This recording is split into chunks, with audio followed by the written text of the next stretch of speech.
Bizarre Brain Comics.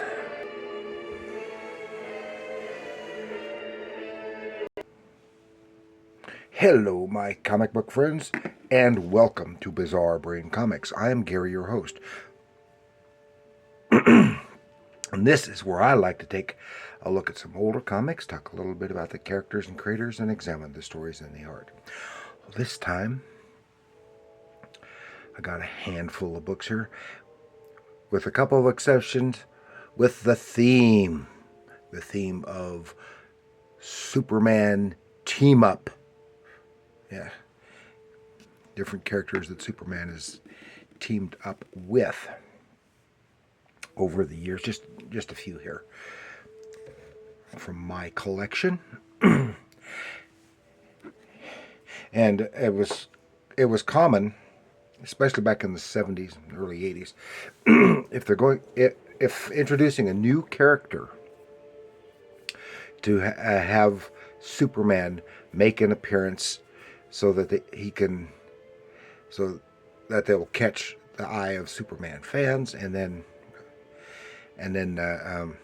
maybe you'll get interested in this new character or what have you and stuff. But there was also a regular title that was a team-up book. It's like Brave and the Bold was a team-up book for Batman, and this was DC Comics Presents was a team-up book for Superman. And here, the first one we're going to have to take a look at.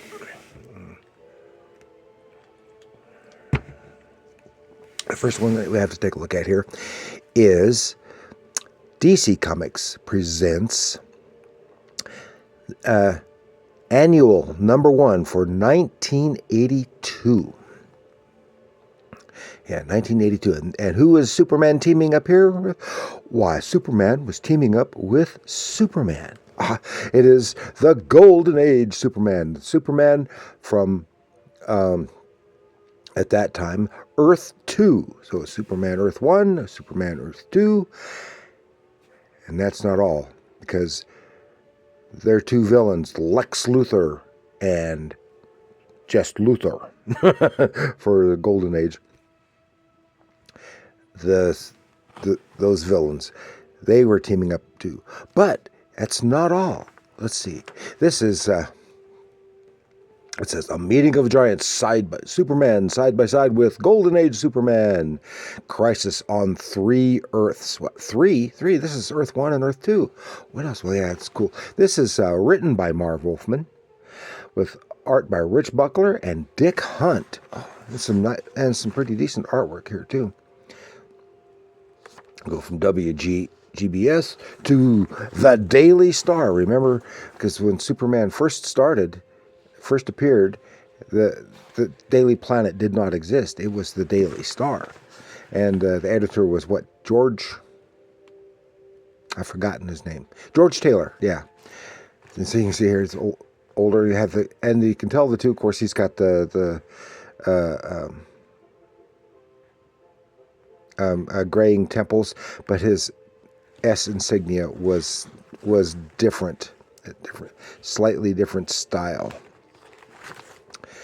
and they made him look a little more like Wayne Boring. But this is it because they also team up with Ultraman against our two Superman, and of course Ultraman was the Earth 3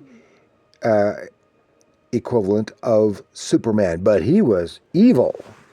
So we got 3 supervillains plus Earth 3 Lex Luthor, who is a good guy. And so they're all teaming up together against one another. And I recall it was a fun read. And I remember another issue of, which I believe I have, but I just didn't have it here with this, was another issue of DC Comics Presents in which Superman teamed up with Superboy. All right. Now here we have, that was from 82. This is from, I think it was 83. DC Comics Presents Superman and Amethyst, Princess of Gemworld. And this does not, and with this cover by Ernie Colon, The Man of Steel versus Dark Opal, Worlds to Conquer. And remember, at this time,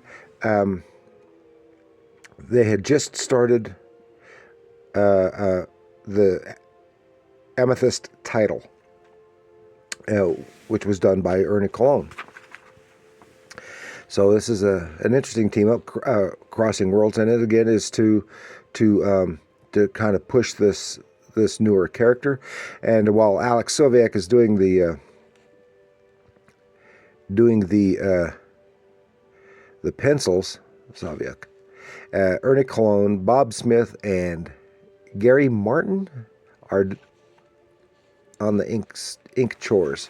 And I think it said somewhere in here that it also had some other Ernie Colon, a little bit more Ernie Colon stuff.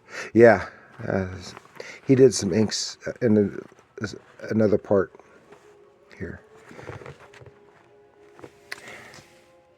That was number 63. Then we have DC Comics presents annual number 3. So I don't know what happened to annual number 2. But from 1984, it's a Superman and Shazam team up. Of course, this was all drawn, cover and interior art, and this is an annual, so it's a plump one. Drawn, and it looks like it inks too. Yeah, he did. Yeah, he did all the art. Gil Kane has some marvelous work, and his marvelous work, and you can kind of see. You probably can't, but I can't hold it. This is in that time when his. He was using Flair felt tip pens for his inking because it was much quicker and stuff. But it had a different kind of line that not quite as lovely a line work. But he kind of compensated with other stuff. And of course, in this one, somehow, the evil Savannah. Again, and it's crossing worlds because at this time Superman and Shazam were on different Earths. Shazam is on Earth S, and somehow Dr. Savannah acquired the power of Shazam. So he's got the power, and of course, it's even got Mary Marvel and Captain Marvel Jr. And they all have to work together. And I think, if I remember correctly, I was looking at. They also get. Is it this one? Yes, they also get Superman from Earth 2 as to help them. So it's got 2 Supermen in it. That's cool. Okay, then let's just jump a couple years. This is 1986. DC Comics presents Superman and Firestorm the Nuclear Man and Captain Atom. So it's a 3-way team up. But at this time, 86, this was just before Crisis on Infinite Earths, and DC had recently acquired the characters such as Captain Atom and Blue Beetle, etc., from Charlton Comics, and they had done almost nothing with them yet. And so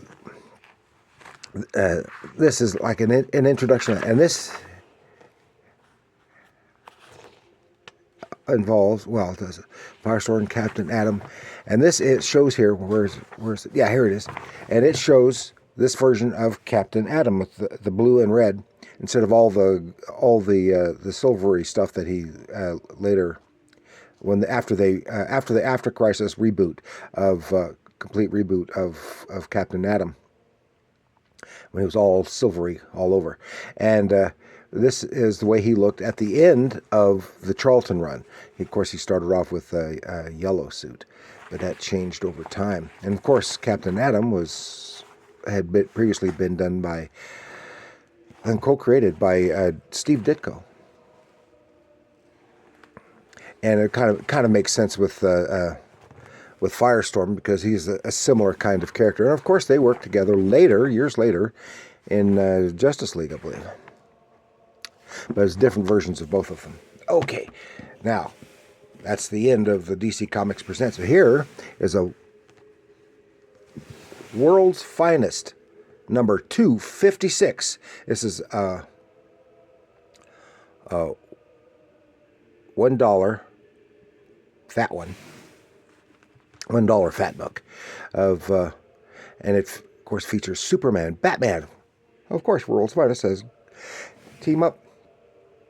Has Green Arrow and Black Canary teaming up, and Shazam as a backup, and yeah, and then Hawkman. It's like Hawkman and Superman. Yeah, Bray of the Harpy. Ooh, who did Murphy Anderson? I didn't realize that. Murphy Anderson did all the artwork in this story too, and of course Murphy Anderson had done Hawkman for a time in the 60s. And this is, that's just wonderful.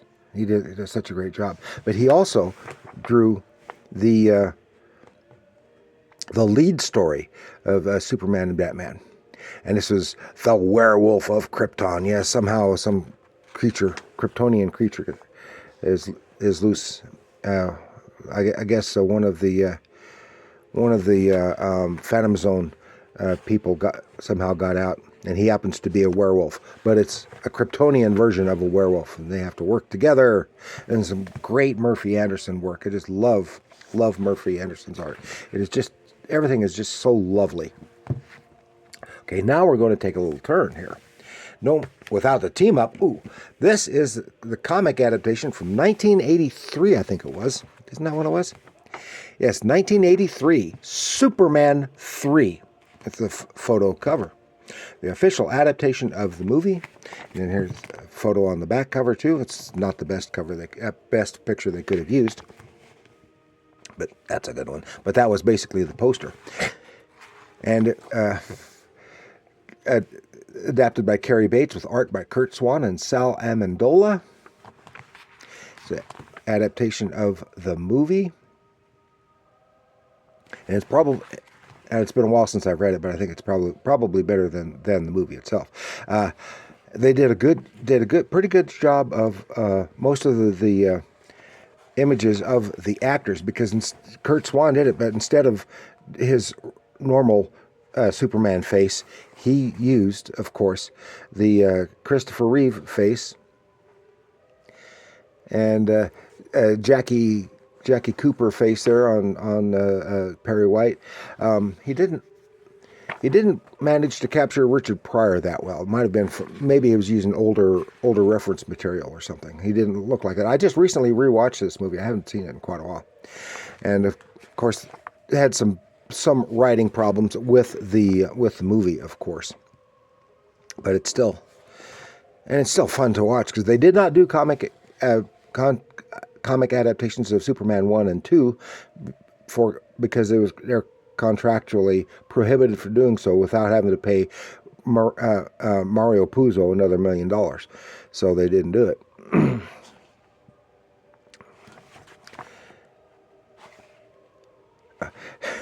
And here's the classic scene that people really gripe about, when Superman split in two and then fight in the junkyard. And most people don't realize this is not intended to be a physical confrontation between two individuals. It is it represents the inner conflict inside Superman's mind. This is just expressed outwardly. And there. Just like they don't understand in Superman 1, he flew around the Earth and turned the Earth back in time and turned back time. No, he did not turn back time. He went back in time. People don't understand. Okay, then we have the comic adaptation from 1987, Superman 4, The Quest for Peace. Boy, this one really had some writing problems. But I mean, the movie, not the book. The comic did what they could. And this has got a whole bunch. Let's see, it's Bob Rozakis was the writer. The whole Curt Swan, Don Heck, Frank McLaughlin, Alvey, John Beatty, Dick Giordano, a whole bunch of artists working on it. And it's a little bit more coherent here because there is a whole, this has a part in the yeah, here it is, a whole part in the story that was completely edited out of the movie before it was released. And I say, how do you know they just didn't just add that? Because this is same, I've got the novelization, and this scene is same scene with this character, Bizarro character. This was intended to be Bizarro, and it didn't come off. They didn't pull it off right. That Nuclear Man was intended to be Bizarro, and it still didn't work right. And of course, they pulled the stupid stunt that he moved the Earth. Moved the moon. And even in the old comics, Superman was able to move the Earth itself. And that's dumb enough in the comics, and they did it in the movies, which was really dumb when he moved the entire moon. Now here's something kind of unusual from, what was it, 1993 or 94? Oh, I think it was 93. Is magazine format. Whoops, I knocked soups over. Is Superman and Batman magazine, and this says Justice League Special. Now, this is the only issue I ever got of this magazine, and I think they said it was quarterly. This is at the time of the animated series and Batman the Animated Series, before the Superman animated series, and before the Justice League animated series. But it was all done because the writer and artists were, what was it, Ty Templeton and Roger Stern and Rick Burkett. They were the creators who were frequently on Batman Adventures, and using that stylization. So they carried that through to all the others too. And of course, later popped up. And then Superman has his has that mullet shortly after his birth. Now, I don't know how many issues this ever, and this is issue number 8. And I don't know how many issues it finally ran. It didn't go to comic shops. So I think it went to like bookstores and the like.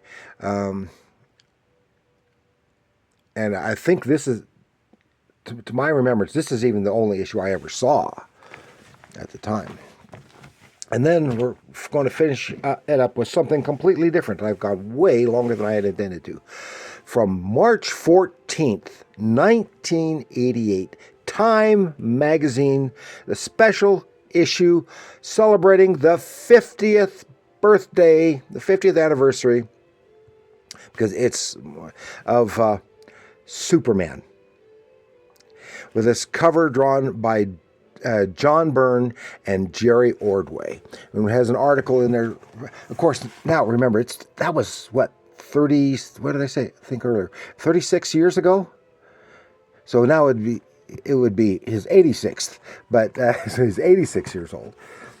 And of course has an article about the history and all that. America's favorite hero turns 50 with this illustration, again by John Byrne and Jerry Ordway, and some very images from various times of the Superman history.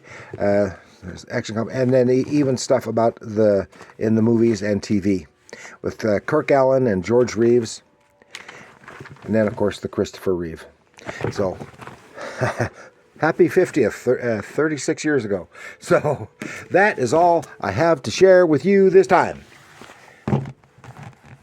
Here's some interesting Superman team-ups, etc. So please like, share, subscribe. Do leave your comments down below.